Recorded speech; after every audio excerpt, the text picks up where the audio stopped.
नमस्कार दोस्तों, मैं डॉक्टर संदीप कुमार, गुदा रोग विशेषज्ञ एवं षाढ़सूत्र सर्जन।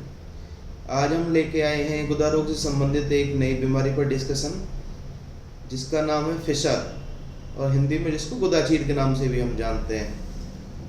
तो चलो आज इस बीमारी के बारे में जानते हैं, होता क्यों है, इसको कैसे हम घर पर ही ठीक कर सकते हैं, अगर घर पे ठीक नहीं हो पा रही है तो कैसे अच्छा चिकित्सक सुन के हम इसका इलाज कर सकते हैं। तो फिशर का मतलब होता है चीरा, और यहाँ पर हम जो बात कर रहे हैं वो कर रहे हैं फिशर इन एनो, यानी गुदा में चीरा लग जाना। अब ये होता कैसे है? तो सबसे पहली बात तो इंडाइजेशन, मल का सख्त हो जाना एवं बार बार फ्रेश होते टाइम स्ट्रेनिंग करना। ठीक है, जब हम फ्रेश होते हैं तो बार बार प्रेशर लगाते हैं। गुदा जो होती है वो सिकुड़ी ही होती है हमारी इस बीमारी के दौरान, और जैसे ही हम प्रेशर लगाते हैं गुदा हमारी एक ज़्यादा प्रेशर के कारण चिर जाती है, और उसमें एक चीरा लगने के कारण जैसे ही मल उस चीरे से टकराता है उसमें भयंकर दर्द एवं जलन होती है जो कि असहनीय होती है। तो इस बीमारी से बचने के लिए पहले तो आपको मल त्याग करते समय किसी भी तरीके का कोई प्रेशर नहीं लगाना है। अब प्रेशर नहीं लगाने की नौबत आए, इसके लिए आपको डाइजेशन को एकदम ठीक रखना है, ताकि जब हम फ्रेश हो तो इजीली हो जाए और किसी भी तरीके का कोई प्रेशर हमें ना लगाना पड़े। मान के चलते हैं बीमारी आपको हो जाती है सारी चीज़ों की सावधानियां बरतने के बाद भी, तो क्या करना है? सबसे पहले तो कोई तेल या कोई क्रीम का यूज करें जिससे गुदा हमारी चिकनी बनी रहे और मल त्याग करते समय प्रेशर लगाने पर भी हमारी गुदा को कोई हानि ना पहुंचे।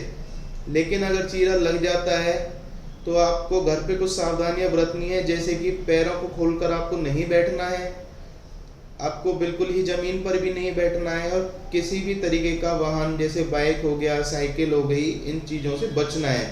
क्योंकि जब भी हम बाइक या साइकिल चलाएंगे तो हमारी गुदा पर प्रेशर पड़ेगा और जो चीरा हमारी गुदा में लगा हुआ है वो फैलेगा और वो भर नहीं पाएगा।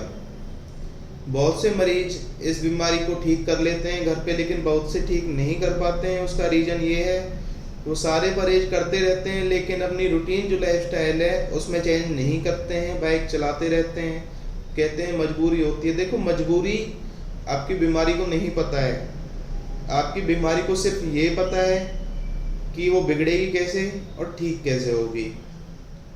अगर ये बीमारी ज़्यादा लंबे समय तक हो जाती है और आप इसकी तरफ ध्यान नहीं देते तो इसके भगंदर बनने के चांस भी हो सकते हैं क्रोनिक फिशर के बाद।